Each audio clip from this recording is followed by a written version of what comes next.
So Dakota and I are kind of broke, and that kind of means we can't afford brand new video games once every week for $60. So like last year, we're gonna do kind of the same thing. We're gonna rank the top 5 and bottom 5 games that we played for the first time this year that probably didn't come out this year. Throughout the video, you'll see a scroll of all of the games that we played this year, and if you want to hear our thoughts on one of them, just be sure to ask us in the comments. Just keep in mind that all of our terrible opinions are purely our own, and that none of us have any taste worth anything. So if you don't mind, I'm gonna get back to counting my change here. Looks like 62 cents.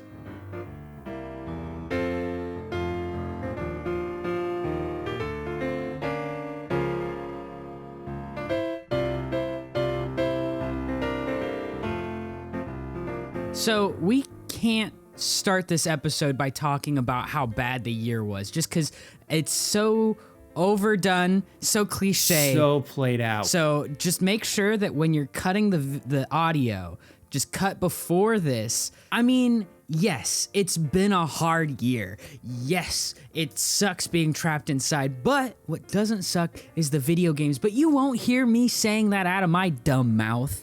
I, for this year, was able to finish around 56 some games. I did half of that. Oh, sorry. 64 games. Ooh. One for every Nintendo.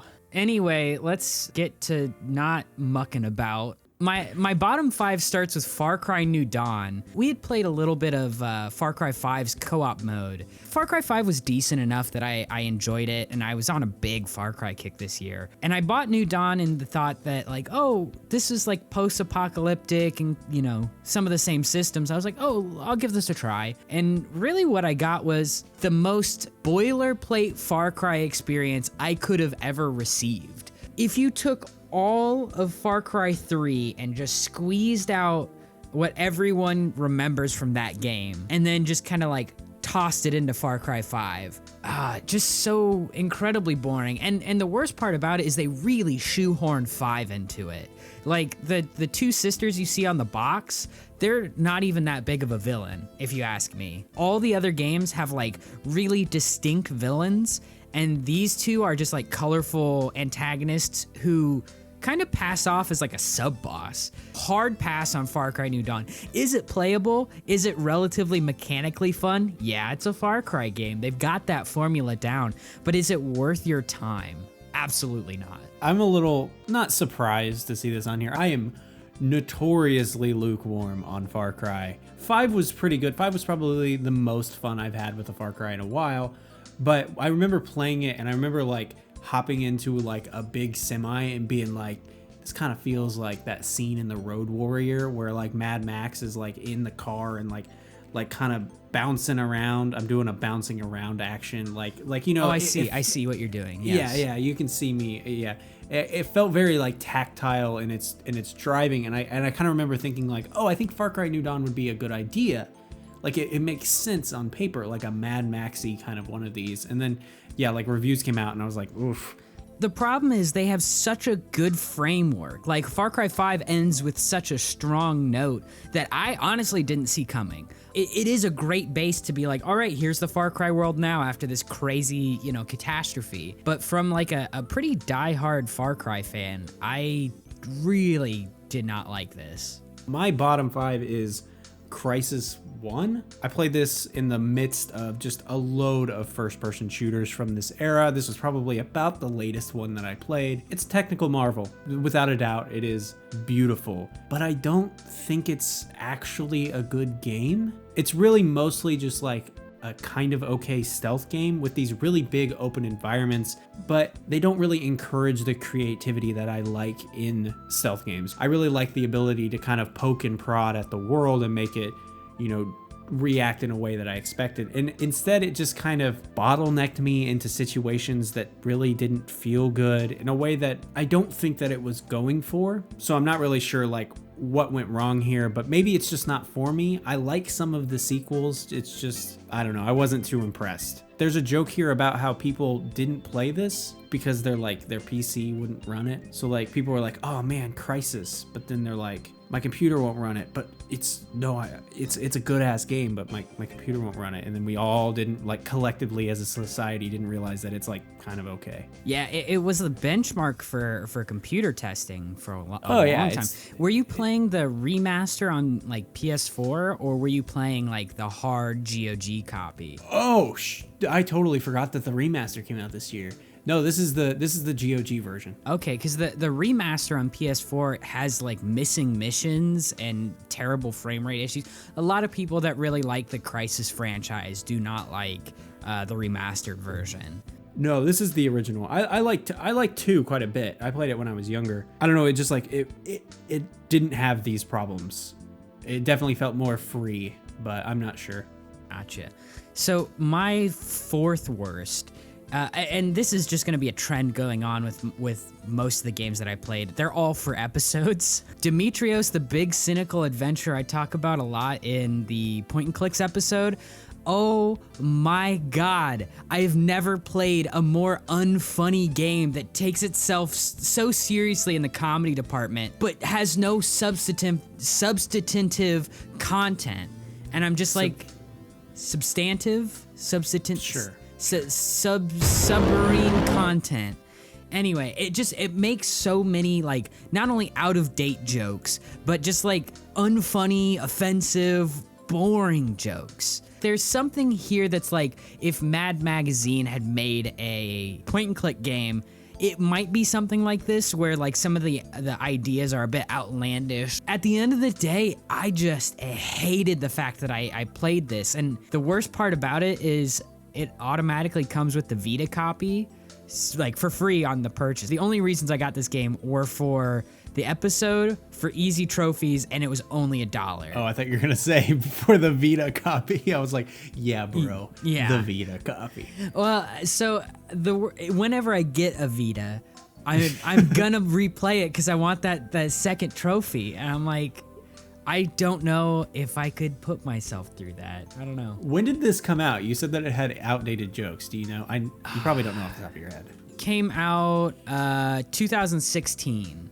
Not like out of date, as in like the style of joke was. Okay, so it's not like Duke Nukem Forever where you're like, "Ooh, we do not make jokes about this anymore, buddy." There are those like weird offensive jokes in there. So. Fuck this game. Okay. Are we allowed to swear on this show? Do you have? Sure. Is this a swearing? Are your sponsors okay with that? Are our sponsors? I don't know. Okay? I'm about ready to talk about a literal children's game. So, my bottom 4 was Star Fox Zero. Again, it's one of those ones where I'm like, I think there's a good game in here. And I'm not a Star Fox guy. I remember one time at a game store, I said that I didn't like Star Fox 64. And I thought the guy behind the counter was going to pick a fight with me. It's also like Star Fox Zero in particular is just kind of a mess. And like, I know that people get used to the control scheme, but I just couldn't. I just like the whole time, it just like hung over the experience so badly that it just like, I don't really remember anything else about it. I got it really cheap from Amazon, so I was just like, whatever, I'm not too cut up about it. But it just, it really soured my opinion of a franchise that I'm already pretty on. When we look at Star Fox as a whole, it's a little sad that like it's got so much credence. I like Star Fox 64, and I think it's definitively like one of the best games of that era, and I think it holds up real well. I like Star Fox Assault, and that's like the positive Star Fox experience that I'm kind of chasing. I don't ever get it, you know. I've played Star Fox Adventure maybe more than you have, and I'm like, this is whatever, not really a Star Fox game. Weird flex, but sure.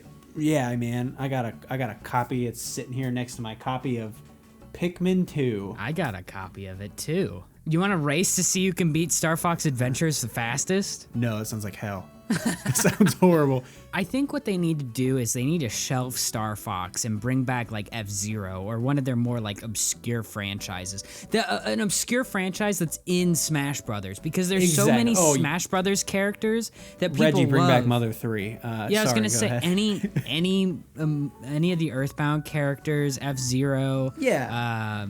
got a different Kirby game. Oh, sorry. Go ahead. No, go. You could. No, I keep interrupting you. Go ahead. I'm sorry. I don't remember my train of thought now. Oh, Thank you. Wow. This is. So my third worst game of the year comes from the very strangely popular video interactive movie games, Wales Interactive Late Shift. This is a BAFTA award-winning game that I am baffled that won any awards. I've started playing games from this company because a character from the show Letterkenny was in a game called The Complex by these people. And I played it through and I was like, oh, that's like choose your own adventure. That's kind of fun. And they let you go back at like really specific points and fast forward through dialogue so that you can get all the different endings. And it was a really easy, platinum, and it was really fun to go through and see all the different endings. Late Shift came before that and has none of those aspects, so going through to replay them, you have to replay the same story over and over and over again unless you're save scumming. It was tedium for tedium's sake, and none of the story endings were any bit interesting. It's an art heist. How do you mess up an art heist? I just hated it. I don't know what I don't want to touch this one. Honestly, I'm not gonna lie to you. I mean, it won a BAFTA, like good for them, but it won like a you know how you get regional Emmys? Yeah, I'm pretty sure it's a regional BAFTA. Interesting. Speaking of not that, my number 3 is what a segue. Yeah, I know, it was beautiful. It's beautiful. I'm really proud of it. Paul Blart over here on the segue. You're like talking about art heists, and I'm ready to just talk about shooting aliens in the face, because I'm gonna talk about Serious Sam: The First Encounter, my third worst game. And this might be the first mature rated game that I ever played. My dad got it from Best Buy because it was a bargain title. I finally finished it as an adult, and I kind of started referring to it as shitpost the video game. Like, it's so like deliberately designed to like fuck with the player in a way that I actually like legitimately would be like, haha, you got me. And then I would proceed to be like really, really annoyed by it. Especially in a year when I played Duke Nukem 3D, which it's definitely borrowing pretty heavy from, and Quake, one of which I didn't finish Quake just yet, but it's still kind of borrowing from those games so heavily, but it just kind of lost its charm really quick for me. Interesting. I feel like that's kind of a controversial pick, but your explanation for it makes sense. I definitely see the appeal, but I also definitely like see its influence on Doom 2016 and games that would come after it that would do it a lot better. Again, I don't really finish games that I don't like, and I really enjoy like large chunks of this. It's kind of insane in some places just how much shit it's throwing at you, and it's hard for me to not be like annoyed at a certain point, even though that's definitely like what I signed up for. Interesting. I think it's so funny when we do this, because we compare like a very wide variety of games that we play, because I subject myself to some terrible games on purpose because that's, I don't know, I like that. And so your bottom 5 is always like, it's got some what I would consider a controversial pick, because these are like well loved and respected games, whereas mine are like beyond the bottom of the barrel. Oh, it is no way worse than me picking God of War last year. One that I even kind of regret a little bit. I will say that my next one is a bit of a controversial pick, considering that I've really only listed terrible games before this. So Killzone, I played all the Killzones up until the 4th one, excluding the handhelds, for the Halo Killers episode. The first one was a little too like generic early PS2 games, and I can see the appeal, I can see a lot of the innovation, but I think I just played it too late in timeline of video games for me to go, yeah, this is good. So that one was a little boring, and I think I put that on my worst list last year. And I played... Yeah, you did. Yeah, I played 2 and 3 this year, and 3 had a lot of things that I liked in it. A lot of the guns felt heavier. Still not like my favorite game in the world. 2 has this like cinematic look that doesn't do anything for gameplay, and in fact oftentimes hinders, my ability to see the enemy. Guns are just too slow, the movement's too slow, the story's pointless. I just don't get the sense that I'm saving the world, It's like you're just in a wartime drama. sort of deal. I just want to finish this franchise. I'm so done with it. I'm so done with it. This bums me out for a lot of reasons to see Killzone 2 here, because I remember when I was growing up, my best friend had a PS3 and I had an Xbox, and he had Killzone 2, and I remember like watching him play it and thinking just like holy shit, I made a horrible mistake getting an Xbox 360. Look at Killzone 2. And also, like, I like, you know, Guerrilla Games as a company. They seem pretty strong. And I know that you somewhat feel that way too, at least I think, to a certain extent. So Spoilers. There was no spoilers at all. You're hinting at something awfully strong, because I know you can see the document and you know what my number one game is. I am staring at the Google result for Killzone 2 because I had to remind myself which one this was. Because they all look the same. They all look the same. The only reason why I know that I was talking about this one was because Killzone 3 has the Better with PlayStation Move logo on the top of it. And I was like, it was definitely way before Move. So my number 2 bottom is Need for Speed Rivals. I like Need for Speed games. I want to make that clear, but they're kind of in a weird place right now in particular. This is trying really hard to like either be like the fast as hell Need for Speed games like Hot Pursuit, but also kind of a Burnout Paradise successor, but not in the same way that, again, the Most Wanted reboot or the Hot Pursuit reboot are. And so it just kind of ends up being neither. It just kind of turns into a mess. So like in Burnout, like I know about how many times I can be crashed into before I'm out of the game. But for this one, your health bar kind of more erodes with a lot less feedback. It ends up me not really being able to keep track in a clean way of how well I'm doing. But it also has a smaller map, so it ends up just kind of feeling repetitive and maybe just like a little too stressful, because I kind of like that good vibe racing games, if that makes sense. It just really didn't give me what I was looking for. You're just trying to cruise around the streets of Need for Speed in your Ford Focus that you somehow super tuned and you can now race a Ferrari with. Well, you know, I drive a Honda Civic, so. Oh wow! Tell me more about European tuner culture. No, wait, no. But yeah. I'm trying to be the guy from Outrun. You know, I'm trying to be like the wind in my hair. You know.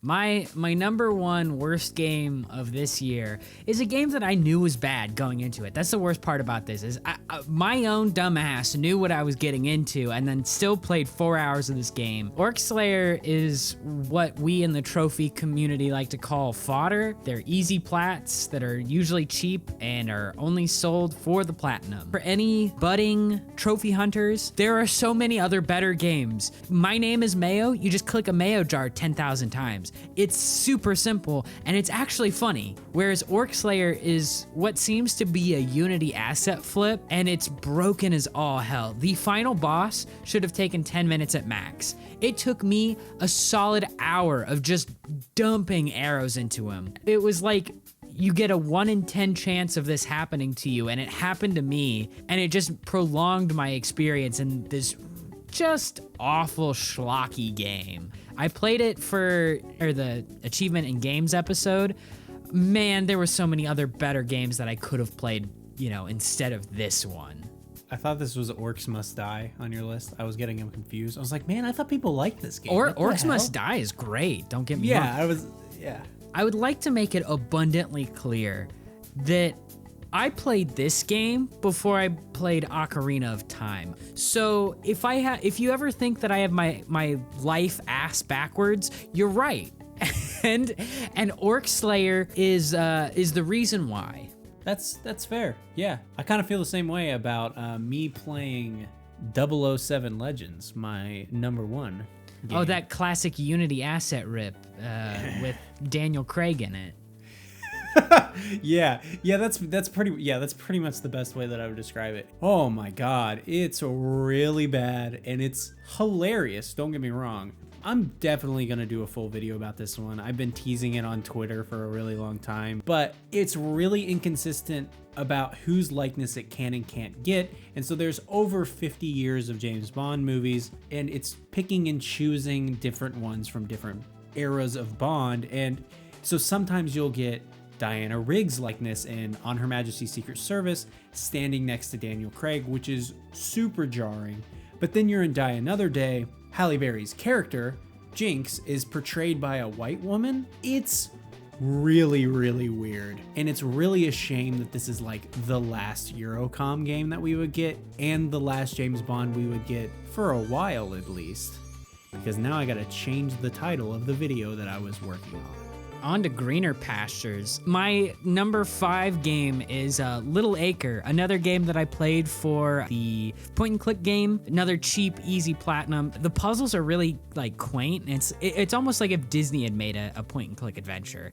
The characters are really cute. The puzzles are really fun. The scenery, the story has huge stakes. It's kind of sad at points in time. You change perspectives. A wildly entertaining game that I loved every second of. Yeah, you suggested this like right around the Steam sale, I think the summer Steam sale. And I bought this and I've definitely like eyed it a couple times. Like, I should really play this. This looks really cool. It's pretty cheap, and if you're good at point and click adventures, then it might only take you like 3 hours. If you're not, it might take you like 6 to 8, which is, a good amount of time if you don't get frustrated with that stuff. I can't recommend it enough. Everything about it is just so charming. Speaking of games that are really short if you're good at them, but also excruciatingly long if you're bad at them, my number 5 is Hitman 2. We were talking a little bit earlier about how I don't really like stealth games that don't allow you to be creative. Hitman 2 is definitely like a really, really good simulation that you can kind of push on it to see what it'll do. It really hit like a lot of my buttons on like what I like about stealth games, and it was much more willing to like be accommodating because I'm really bad at these games. Like on casual difficulty even, it still was like challenging enough to be fun. I've only ever seen like the fail compilations or like the funny compilations of people like throwing cans and killing their mark or setting up really like elaborate traps. But yeah, it's really elaborate in the way that it does things, and it's a really, really impressive game, honestly. Speaking of impressive games, the Tony Hawk's Pro Skater 1 and 2 remaster, this doesn't count. This totally counts. This doesn't count. No, you can play this game blindfolded. Everybody knows that. So, okay. Here's why it's different. It's 2 games, but they're together now. I hate you. It's a different... No, so here's the real difference. You're able to play the games that you know and love with the physics system that's updated to really change the way that you would approach these new challenges. Not only that, but it adds on a whole like slew of other challenges. There's what they call get theirs, where you have to do 5 or 6 gaps in the same combo. So you have to like roll around the entire park area in like a manual. It's ridiculous. It's so cool. Every addition that they made to this game makes Tony Hawk's Pro Skater 1 and 2 better, which is, it's so weird for me to say that. And I know for a fact that they're working on remaking 3, which is honestly my favorite Pro Skater. So I'm beyond the moon excited for that. No, I definitely remember being like really stoked for you when this came out, because you were like, this is a big deal game for me. And I was like, Dakota, I know you as a person. I know that this is like 50% of your personality. It's fine. Shut up. I know. It's like this and getting platinum trophies in shitty PlayStation games. And like, that's it. That's all. That's it. You can talk to Dakota about 2 things, and if it's out of those realms, he will not respond to you. Yeah. Dakota, what do you think about the mail that you got in this morning? You have any Not thoughts sponsored or by opinion? Birdhouse, so Sorry, did Tony Hawk kickflip over this? I don't care. My number 4, speaking of games from 1998 probably, right? Is that 1998? I don't know. I'm not looking at a document with all the stuff on it. I'm not at my computer recording a podcast. No, we are both sitting in the same room. 6 feet apart with masks on, if you couldn't tell. Yeah, hear me cough. Speaking of games from probably the late 90s. Leisure Suit Larry? No. A similar sexy video game protagonist. Lara Croft. I almost said Morgan Freeman. God damn it, this whole section's so screwed. Speaking of a sexy video game protagonist, Gordon Freeman.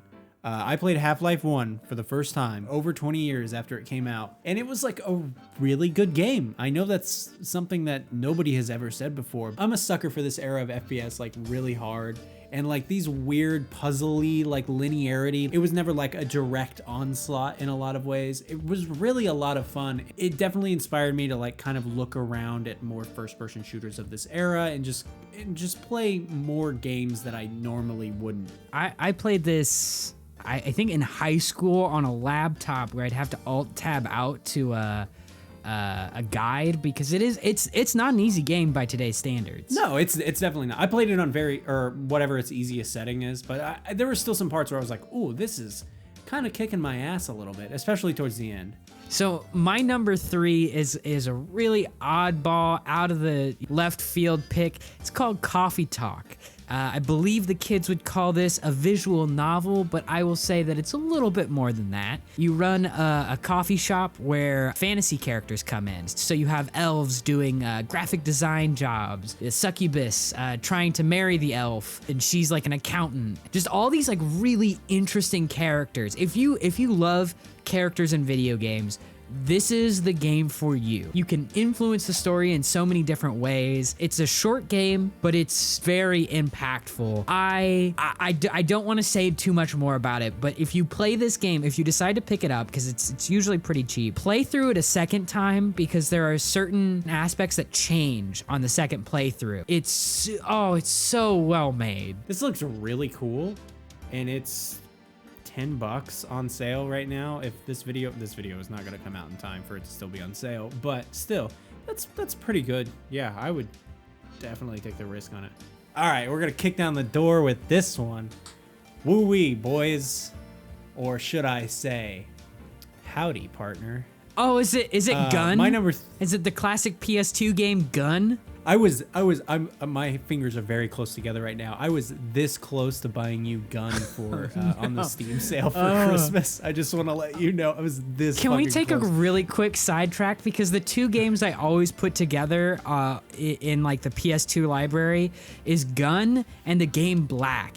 And let me tell y'all, one of my first impressions of Evan was him going, yo, Black, this game is so good. And then we popped it into the PS2, and like me, him, and like a bunch of other dorm mates were there, and it was awful. And he was still Black's good, man. I don't care what you said. You were still trying to defend Criterion doing a first-person shooter. Black's good. I stand by. Okay.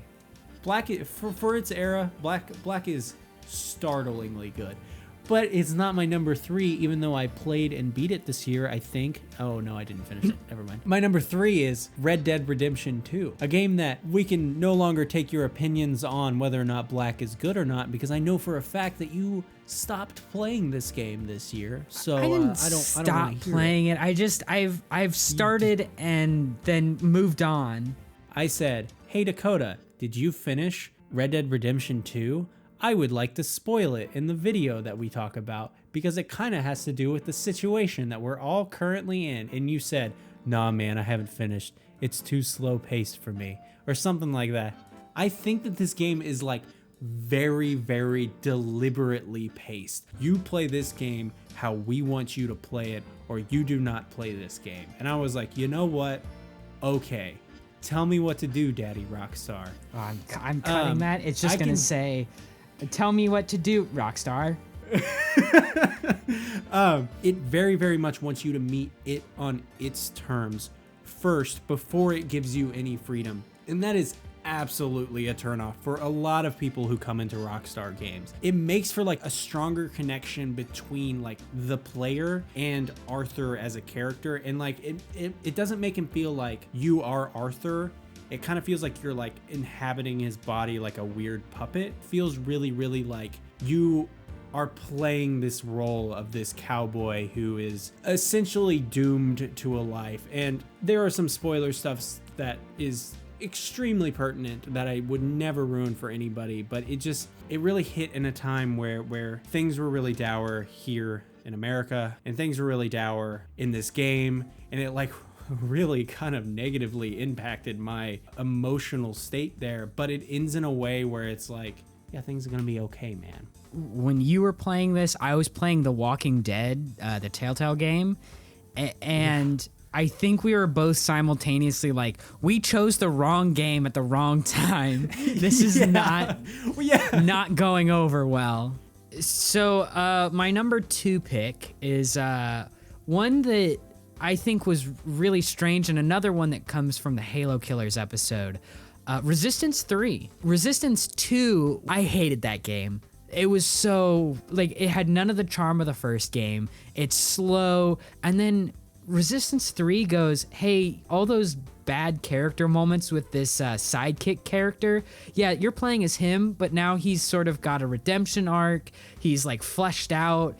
The world you inhabit now is far more interesting. The enemies are fleshed out. Your goal is more well defined. You're just a dude with a gun against a horde of, aliens. I loved every single second of playing this game. Just a breath of fresh air and a great way to end the franchise. I would love to see more Resistance games, but they would have to follow in line with 3. I'm really surprised that we haven't seen more of Resistance. It didn't span like generations like Killzone did. Resistance has essentially only been a PS3 game. Most series that span one console generation wrap up as cleanly as this one did.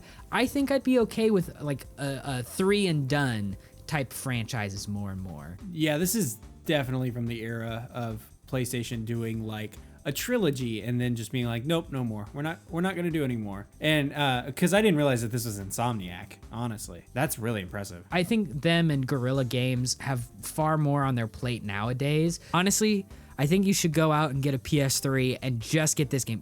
Skip 1 and 2. That's really interesting. I might get this. I don't have a PS3, You just should but this sounds really pony cool. up and get it, dude.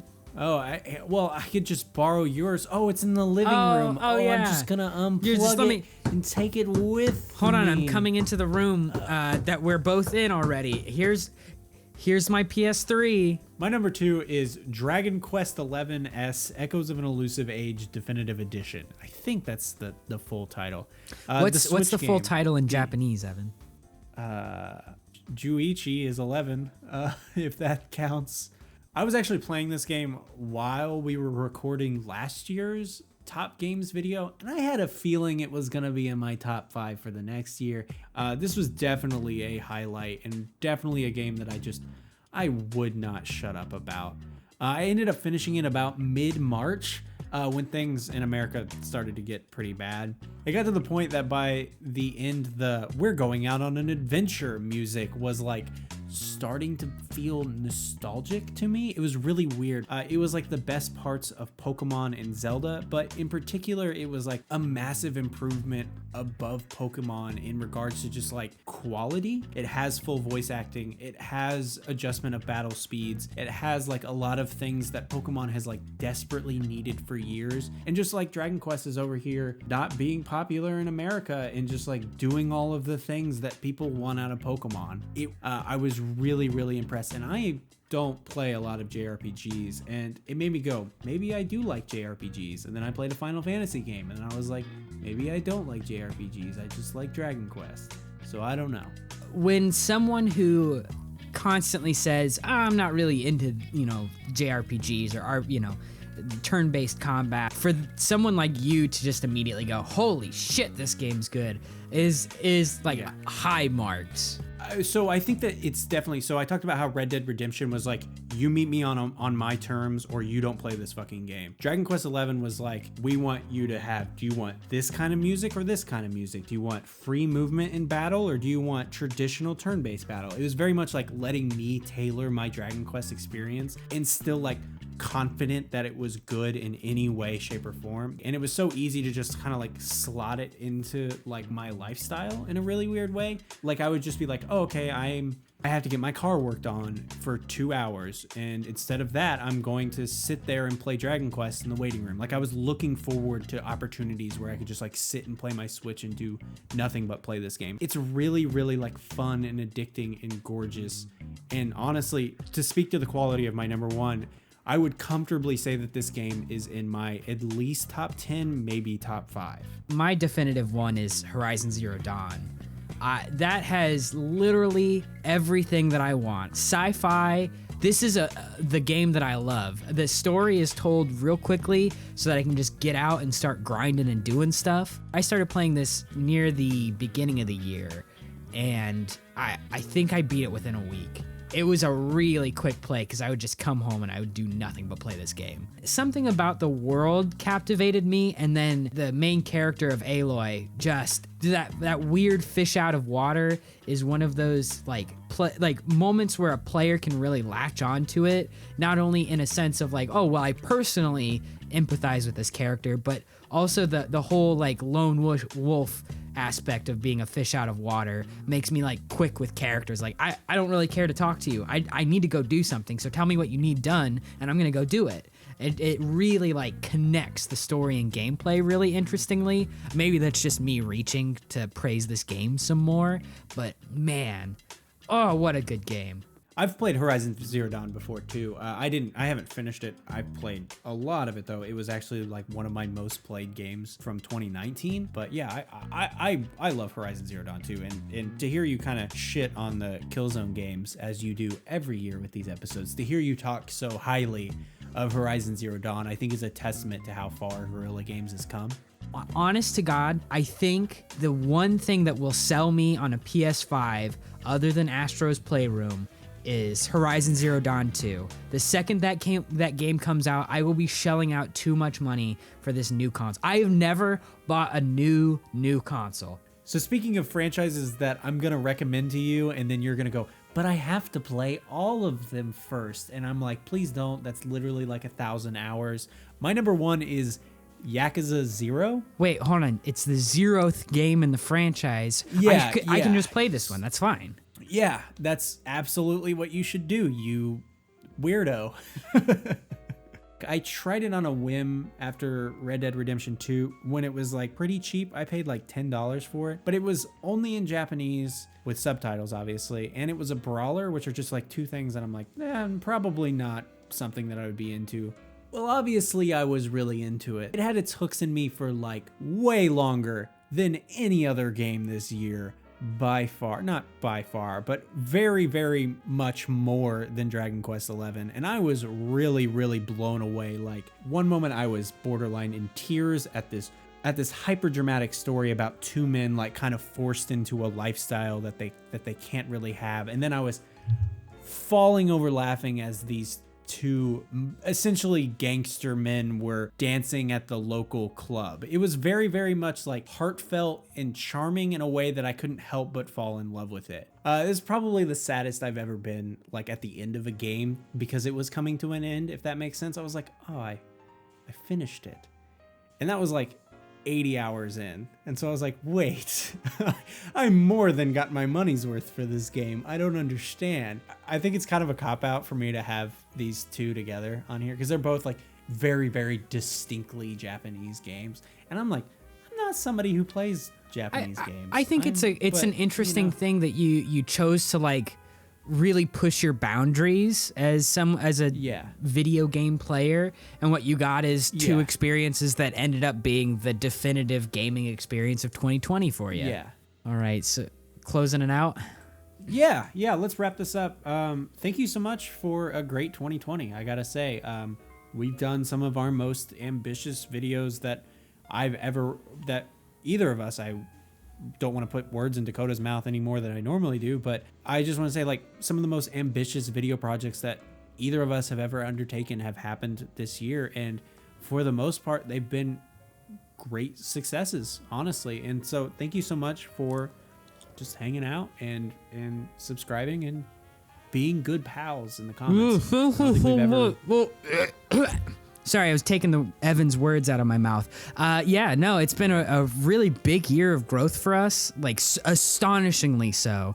We took a little bit of a break around like September-ish, and that's while I was playing Yakuza. Actually, there's only coincidence there. But yeah, thank you so much for sticking around, and we will have more content soon. That's a threat. Hopefully. That is, yeah. At least one video that's very long, and another video that is also way too long. I don't know how to end this. How do we? All right, 3, 2, 1, end. You think that was good enough? You think that? Okay, cool. Fuck. All right, I'm gonna stop.